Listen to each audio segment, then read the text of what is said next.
Legendary reliability. Firearms that are so reliable, they've literally become legendary for it. That's what we're going to talk about today on Gunfighter Life, where we talk about guns, gunfighting tactics the right way with God at the center, Judeo-Christian values, and real-world first-hand experience. I'm going to skip the bio today. If you're a regular listener, likely you've heard it before. If not, hopefully you will continue to listen and you'll hear it some other time. I'm going to start off with what I think few would argue as being the most legendary firearm, period. End of sentence. The AK-47. If there is a weapon that has the reputation worldwide for standing up some of the nastiest conditions, being able to function on a crazy variety of different country and varying degrees of quality ammunition, with little or no maintenance, in the most austere of conditions, the AK-47 embodies that. It is a legend. From battlefields all over the world, from the 1940s to today, there are arguably better weapons today. I don't know that you could argue that any are more rugged and reliable than the AK-47. And it was designed in 1947. It's a legend. And I don't think undeservedly so. Let's talk about some reasons why, in my opinion. Simplicity. Often designs throughout history to accomplish a task are more complicated. This may go against what you think, but it shows the genius of a simplistic design. When something gets introduced, it may be overly complicated. And then as time goes by, designs that accomplish a similar task become simpler and simpler. If you look at some of the earlier semi-autos, which were good in their own time, Mauser broom handle, a Luger, these are very, very complicated machines. Even a 1911, which is a bit more rugged, has a lot more moving parts and a lot more complicated operating system than many of the modern handguns on the market today. And I love 1911s, but they are quite a bit more complicated than many designs on the market today. Getting back to the AK-47, it's about as simple as you can make an intermediate cartridge. A delayed opening lock-up system as it can be. There's no part on that gun necessary for the operation of the gun that I would call fragile. You might say it's overbuilt, heavy for what it does, and that may be true, but it's rugged. If you look at the bolt on an AK-47, it's rugged. Even the magazine, compared to a lot of modern magazines, that thing, it might be a beast, it might be heavy, it might be overbuilt, you may be able to beat somebody to death with the magazine, but it's rugged. Look at the feed lip on an AK, like a military spec AK-47 magazine. Thing's thicker than some knife blades. It's overbuilt. It's very simple for, even compared to self-loading guns. Even compared to like a lever action, it's a very, very simple design. A couple of other things. The cartridge itself is highly tapered, which some might call inefficient, but it certainly lends itself well to the reliability. Because of that high taper, as soon as that cartridge starts to come back or is pulled back just a little bit, it should break free of the chamber, greatly decreasing that friction. And because it's highly tapered, like a funnel, that chamber kind of acts as a funnel and funnels that cartridge in there because it's highly tapered. Much more highly tapered than, say, a 5.56. That highly tapered design, I think, greatly lends itself to the reliability of that firearm. Let's talk about another one. This one's going to be more of a family, a genre. And this is that Mauser 98 style bolt action rifle.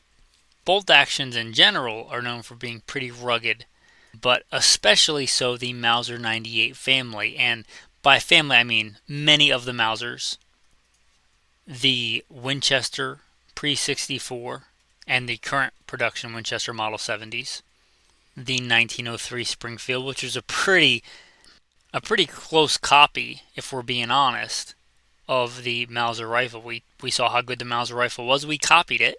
We ran into it in Cuba, and we're like, this is a nice rifle. So that would include the 1903 Springfield, the Winchesters, and there are many, many others, but those are the big ones. They share many attributes. They have a very, as long as it's done right, like a properly made Mauser. I'm sure there's some cheap knockoff somewhere. But as long as the steel is sound, they're a very, very strong action. So strong they kind of created their own modern class of cartridges. Something as old as the 7x57 Mauser. It was a pretty big leap forward as far as pressures and velocities and things went for the time, for the 1800s, compared to many other things that were being used at the time. And that was because that action was so strong it could handle it. Not only could it handle it, there are still plenty of 7x57 Mausers from the turn of the last century kicking around that people still use and use practically and hunt with. And 8 Mausers, that's how rugged and reliable that design is. There are still lots of them kicking around. You go to any decent sized gun show, sporting goods store that sells used firearms, you're likely to still see, not like newer versions, you're likely to see those too, but original, late 1800s, early 1900s Mausers that are still going. Many of them may have been sporterized, but as far as the working components of that gun, a lot of them are original. It's not uncommon to see a turn of the last century Mauser with just all the original important firing parts that still works, that still functions just fine, and is still very, very reliable. That's legendary reliability. It's so legendary and reliable that although a lot of people really like, and for good reason, they're beautiful guns, like the drillings, the double guns for dangerous game in Africa, I guess pun intended, kind of the lion's share of that has been done by Mauser style action bolt action rifles. They can handle some pretty robust rounds like 9.3 and have for decades and generations on the Dark Continent. And one of the things that I truly like that you don't see on a lot of modern bolt action rifles, some, but not a lot, is it's a controlled round feed. In order for a reasonable rate of fire and reliability, you have to reliably, all kinds of weather conditions and all kinds of muck and mire and varying degrees of quality in ammunition, get the old fired case out and the new cartridge in. If you look at the extractor on something like a Mauser 98 or a Pre-64 Winchester, it is a big, beefy, robust piece of steel. It grabs onto a big, big portion of that brass rim. Whereas some more compromising designs, some less than legendary for reliability, have a pretty small, wimpy extractor by comparison. Something like the Remington 700 is a legendary firearm, but not for reliability. They're kind of known for accuracy. They're also kind of known for snapping extractors, for cases stuck in the chamber, even for bolt handles snapping off, where the Winchester Model 70 Pre-64s and the Mausers are kind of known for the opposite of that. They are known for just working time after time, generation after generation. They have really big, robust locking lugs, a strong receiver, a massive extractor, quite a bit of camming ability, which is kind of a little bit esoteric to explain in audio, but the ability to pull stuff out of the chamber, they are legendarily reliable. They have been in military service, on the civilian side. Many people's opinions the finest hunting rifle ever made, a pre-64 Winchester Model 70. Alright, another one that's a phenomenally reliable design is the Mossberg 500 and 500 family.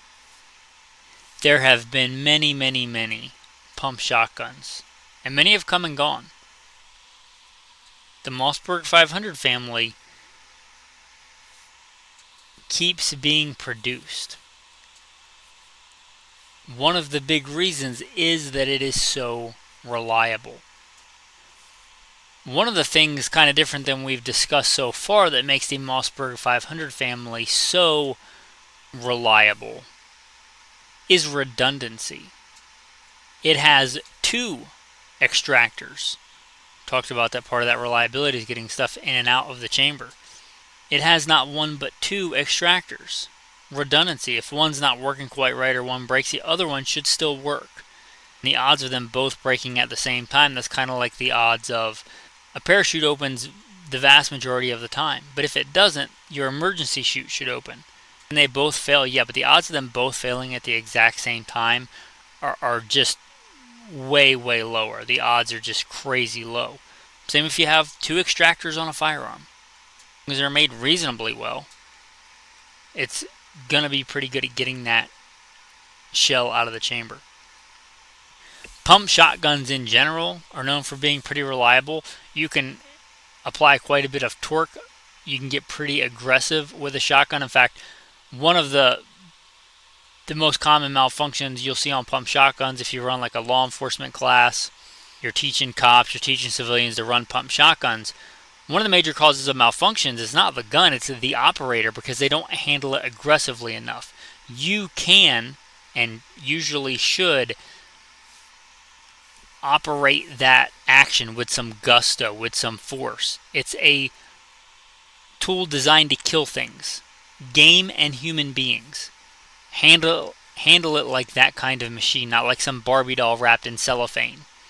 If you run it like that kind of machine, you can apply quite a bit of torque and force on that action. You can overcome certain things like lesser quality ammo, like dirt and grime in the chamber. You talk about dirty, nasty conditions. You know, freezing mud and salt water and grime of waterfowl hunting can be some of the nastiest conditions guns are asked to put up with. And pump shotguns excel at that. And the Mossberg 500 family, and by that I mean the 500, and I'm probably forgetting some, the 835, the 590, 590A1, right? The Maverick 88. This is such a good design, unlike other designs that can be reliable. Even when the 500 family, you could argue whether the Maverick 88 is a 500. I'd say it basically is. Even when they're made very affordably, they're still reliable because the design is so good and because of some of that redundancy. Even being some of the most affordable guns on the market, they can still be some of the most reliable guns on the market. That Mossberg 500, I think, legendary reliability. I will mention like the Remington 870, Wingmasters, and Police Magnums. They have some legendary reliability, but they're kind of the cream of the crop of the 870 world. Unlike the Mossberg 500 family, tend to start seeing issues when you start trying to make the 870 cheaper. Like the older Express models or the newer Fieldmaster models, they have not gained a reputation for being ultra reliable. You may find one that is, but they're not really known for that. And the Wingmasters, the Police Magnums, yeah, but they're made really well. We're like top tier. The Mossbergs across the board, I'm not saying they never break ever, but they kind of across the board from the Maverick 88 to the 590A1. From your kid's first duck gun to kicking down doors overseas. They're kind of known for that reliability. And I think deservedly so. The next 2, I guess, are going to make many of you really happy if you're regular listeners. As much as I dog on Glock, this is one of the big reasons the Glock is such a force to be reckoned with on the market. I will not deny that the Glock 17 and the Glock 19 are legendary for reliability. A lot of modern handguns, they're considered reliable if they can go thousands of rounds without any breakages. Glocks can generally go tens of thousands of rounds without a breakage, at least the 17 and the 19. Not so much the new modern, Me Too, baby micro nines and things like that. Not the 40 cals, they were never really known for reliability.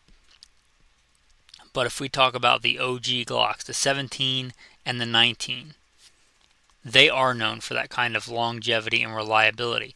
For similar reasons to the AK, they are simple. If you look at the number of moving parts in a Glock 17 versus, and I love 1911s, but we're talking about reliability here. If you look at the number of parts, like an exploded view of a Glock 17 versus a 1911, it's far less.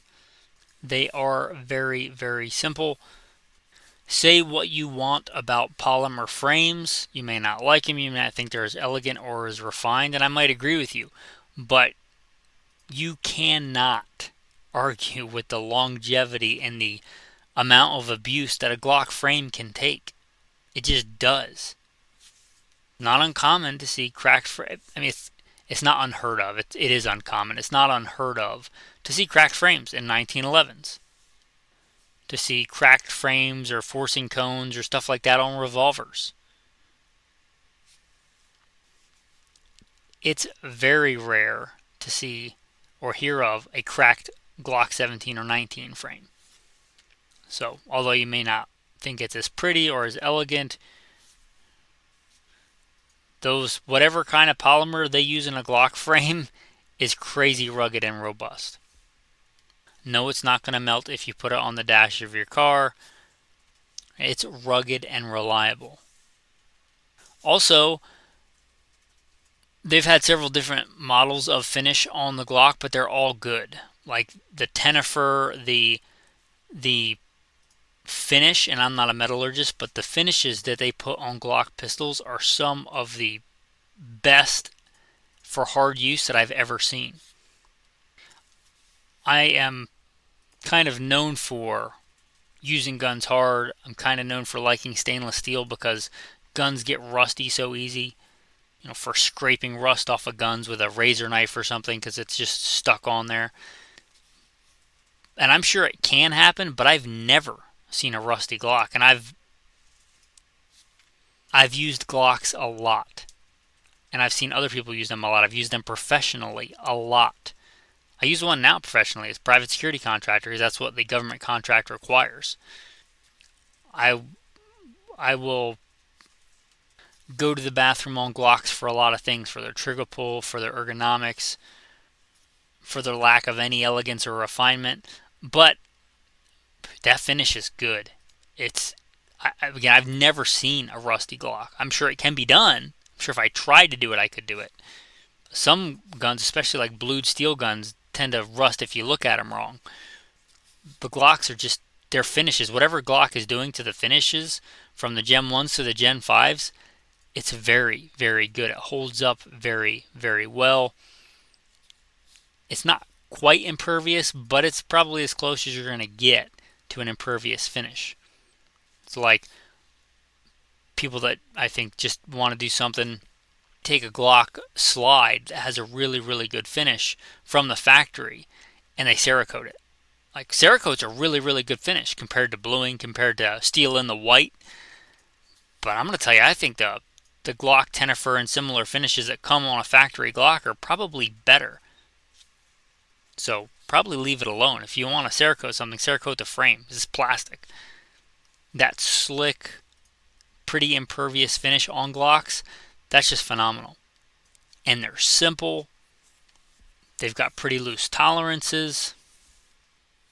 Again, they're known for that legendary reliability. I'm not going to take that away from them. And I'm talking specifically because there's a lot of models of Glocks that aren't. But the Glock 17s and the Glock 19s. Alright, now don't get mad if I didn't mention your pet gun right? Most guns are very reliable nowadays.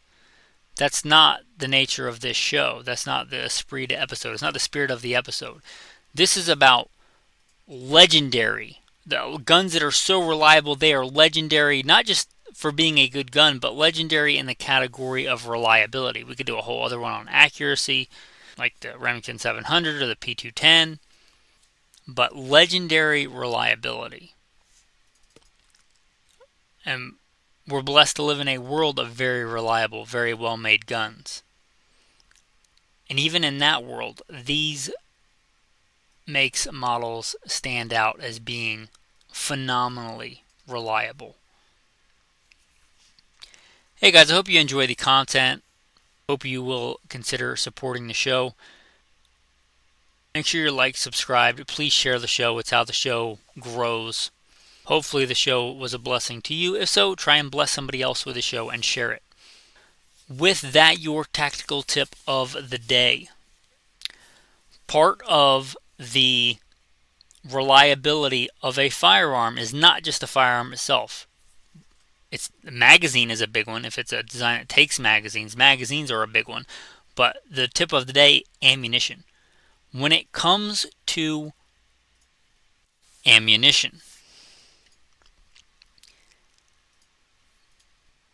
part of the reason, some of the really high-end quality defensive, let's say handgun ammunition, concealed carry ammunition, duty ammunition, part of the reason why that is more expensive is quality control, meaning reliability of that thing to go off, and other design features that lend themselves to reliability.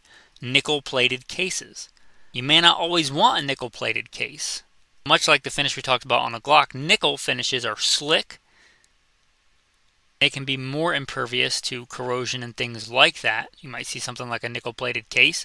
You might see something like sealed primer pockets, either stamped, do that on a lot of military ammo, some defensive ammo, or chemically sealed primer pockets, so that water, or also common, gun solvents and gun oils don't seep into the primer pocket and cause a failure to fire. If it's ammunition you are going to trust you or somebody else's life to, don't stomp your feet and roll your eyes because premium defensive quality like handgun ammunition costs several times more than cheap practice ammo, like Winchester White Box. I'm not saying it's bad ammo, it's good practice range ammunition. Probably spend a little bit more if it's going into a gun that may stop you from getting shot in the face. Is defensive ammunition expensive? Yeah. So are medical bills.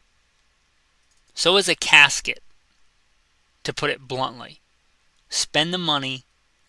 If it's a life-saving defensive ammunition, because you should be using it for defense, is it a little bit of a cost? Yes. Is it worth it of all the things you probably spend money on Amazon and everywhere else?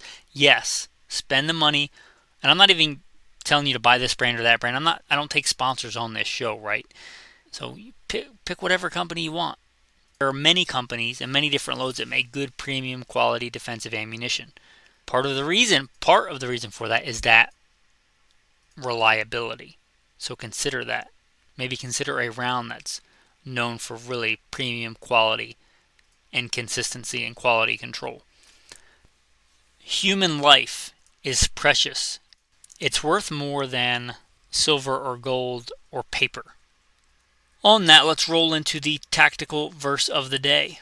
For you are a holy people to the Lord your God, and the Lord has chosen you to be a people for himself, a special treasure above all the peoples who are on the face of the earth.